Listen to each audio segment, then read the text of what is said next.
कंजूस सास की दो खर्चीली बहू की ठंड। देखो तो एकदम राम लखन जैसे लग रहे हैं मेरे दोनों बेटे दूल्हा बनकर। इतने में नौकर रामू आता है। मालकिन, ऊ रज्जो बुआ फिर से चाय बनाने को बोली हैं, बना दे का?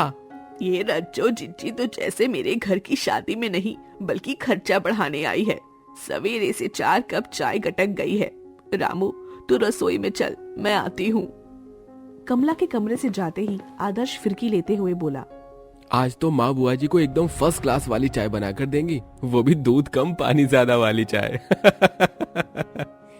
चुप हो जा आदर्श, वरना तेरी माँ ने सुन लिया ना तो एक वक्त की दाल 2 वक्त खिलाएंगी हमें। मालकिन देखिए, एकदम चुल्लू भर का दूध है, बताइए क्या करें? कुछ मत कर तू, बस इसी चुल्लू भर दूध में डूब कर मर जा। अरे पिछले 5 सालों से काम कर रहा है इस घर पे, मगर अभी तक चीजों को कैसे बढ़ाना है इसका अदब तूने सीखा नहीं। ये बोलकर कंजूस कमला लोटा भर पानी उस जरा से दूध में मिला देती है। ले, हो गया भगोना भर दूध। कमला चाय बनाकर रामू से भिजवाती है, जिसे पीते ही रज्जो उस पर उखड़ जाती है। अरे ओ मर जाने खसमानू खाने, नास पीटे करम जले तेरे कीड़े पड़े, ये कैसी चाय बनाई है तूने? बाप रे बाप, ई बुआ जी तो हमको गरिया के फेंक दीजिए। अरे कोई और भरे, कोई और करे। अरे ऐसे कंजूसों के यहाँ काम करने से बढ़िया तो गांव लौट जाएं हम। इधर रामू गठरी लेकर तो कमला अपनी बेटी की बारात लेकर निकलती है, जहाँ बैंक्वेट हॉल को देखकर वो बोली, ये बैंक्वेट हॉल तो बड़ा महंगा लगता है। बहुओं के पिताजी भी बड़े खर्चीले हैं, कोई सस्ता सा बारात घर देखकर भी तो शादी कर सकते थे, 4 फेरे ही तो पड़वाने थे। शादी करके कमला अपनी बहुओं को घर ले आती है। अगली सुबह तड़के भोर ही कमला दोनों को उठा देती है। ओह, क्या बात है सासू माँ, आपने हमें इतनी सुबह सुबह क्यों उठा दिया? तुम दोनों नई नवेली बहू हो इस घर की, चलो जल्दी से घर द्वार बढ़ा कर नहा धो लो, फिर रसोई भी करनी है। कमला के जाते ही दोनों बहुएं आपस में बड़बड़ाने लगी। क्या मुसीबत है, इस घर में एक नौकर भी नहीं है क्या? कितनी महंगी मैनिक्योर पेडिक्योर कराया था, अब बर्तन किसने पड़ेंगे?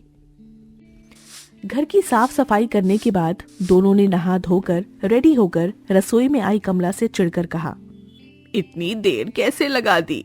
वो माँ जी, हम मेकअप शेकअप में लग गईं, टाइम का पता ही नहीं चला।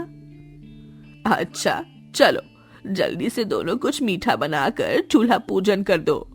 तभी बहू अंजलि ने खुश होकर कहा, माँ जी ऐसा कीजिए, बाजार से गाजर और घी ले आइए, ठंड का मौसम है, हम सभी के लिए हलवा बना देंगे। ये सुनकर कंजूस कमला का मुंह बन जाता है। ओफ, मुझे तो लगा था कि मेरी दोनों बहुएं भी बड़ी समझदार हैं, मगर ये खर्चीली हैं। कुछ कर कमला। बहू, कल शादी में सभी ने जरूरत से ज्यादा ही खाना खा लिया है, इसलिए गाजर का हलवा भारी हो जाएगा, घी में बनता है ना, और कहीं सबका पेट ना बिगड़ जाए। ऐसा करो, तुम दोनों सूजी का हलवा बना दो, वहाँ कटोरी में डालडा और डिब्बे में सूजी रखी है।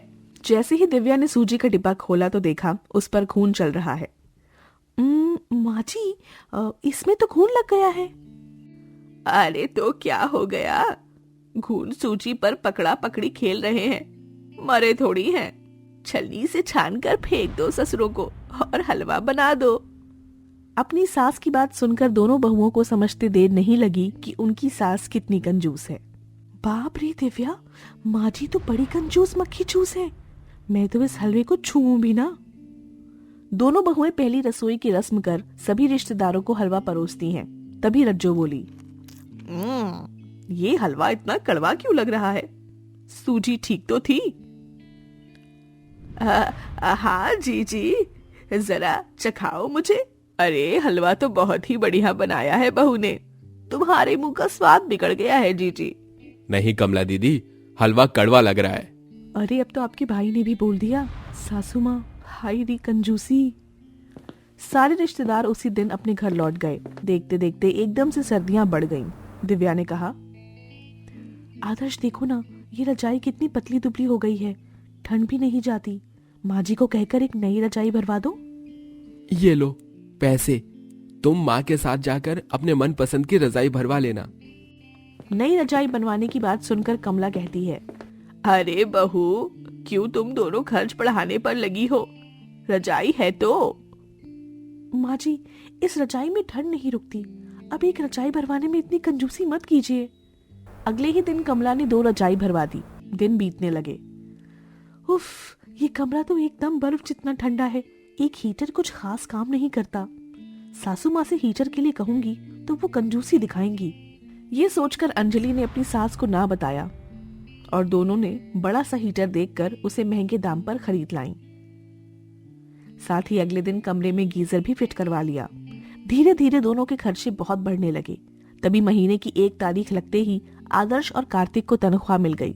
तभी आदर्श को नोट गिनते देख एक ही पल में अंजलि ने अपने ऊल जलूल खर्चों का हिसाब बिठा लिया और आदर्श को नोट गिनता देख पास आकर गुनगुनाने लगी। 1 तारीख को सैलरी लाए, सैलरी लाकर मुझे थमाए, मुझसे कहे लो उड़ा लो मेरी जान, ऐसा पति मुझे मिले भगवान। क्या बात है, आज बड़ा प्यार आ रहा है पति पर। आदर्श, देखो ना, ठंड कितनी बढ़ गई है। मेरे पहले के सारे स्वेटर भी पुराने हो गए हैं। मुझे पैसा दे दो, मुझे नए स्वेटर चाहिए। ज्यादा नहीं, बस 10,000 में हो जाएगा। दरवाजे के बाहर खड़ी कमला ने ये सुन लिया। 10-20 हजार? क्यों नहीं बहू, ऐसा भी क्या तोरा खरीदेगी? कितनी बार कहा है तुझे, इतना खर्चीला होना ठीक बात नहीं। अभी पहले ही तेरी अलमारी में ठंड के शॉल स्वेटर भरे हुए हैं। अंजलि चिढ़ जाती है। उफ़ो माँ जी, हद होती है कंजूसी की भी। हर वक्त मुझे रोका टोका मत कीजिए। अरे आप भी तो इतनी कंजूसी करती हैं। मैं आपके पैसे थोड़ी ना खर्च कर रही हूँ, अपने पति का खर्च कर रही हूँ। अंजलि ऐसा जवाब देकर अपना पर्स उठाती है और शॉपिंग के लिए चल देती है। अपनी बहू के इस बर्ताव से कमला को बुरा लगता है। अंजलि और दिव्या एक स्वेटर, शॉल, जूते बड़े ही महंगे खरीदने में खर्च कर देती हैं। ऐसे ही दिन बीतते जाते हैं। ना तो कमला की कंजूसी घटती है और ना ही उसकी दोनों बहुओं का खर्चीलापन। तभी रज्जू अपने दोनों बच्चों सोनू मोनू के साथ रहने आती है। कमला भाभी, कहाँ हो? ये कहाँ से चली आई खर्चा बढ़ाने? मेरी दोनों खर्चीले बहुएं कम थी क्या, जो ये भी राशन पानी ठूसने आ गई? प्रणाम जी। खुश रहो, खुश रहो। चीची, यूं अचानक कैसे आना हुआ? न खास न खबर। क्यों कमला भाभी, अपनी ननद को 2 वक्त का खाना खिलाना भी भारी पड़ रहा है क्या तुम्हें? अरे नहीं नहीं जी, आपका ही तो घर है। बुआ जी भी हमारी कंजूस सासू माँ को क्या भिगो कर जूते मारती हैं। दोनों बहुएं रज्जो की खातिरदारी में लग गईं। चाय नाश्ता बनाकर परोस दिया, जिसे देखकर कमला का तो जिया जल उठा। दिन बीतने लगे और एक दिन, अच्छा भाभी, अब चलती हूँ। सोनू मोनू, पैर छुओ। प्रणाम मामी जी। खुश रहो, खुश रहो। जब मैं कुछ साल पहले आदर्श और कार्तिक को रज्जो जीजी के घर लेकर जाती थी तो वो लौटते वक्त दोनों के हाथों में लिफाफा पकड़ाती थी।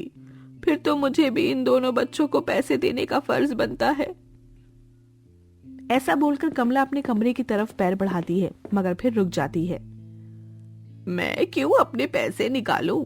ये दोनों महारानियां रोज रोज जो नई नई खर्चा करती फिरती हैं, इनके पास तो पैसे होंगे। दिव्या बहू, अंजलि बहू, चलो अपने लाडले देवर के हाथ में कुछ दो। ये सासू माँ भी ना खड़ी खड़ी हमारी इज्जत ले रही हैं। माँ जी, हमारे पास पैसे कहाँ से आए? जो थे सब सर्दी की शॉपिंग में खर्च हो गए।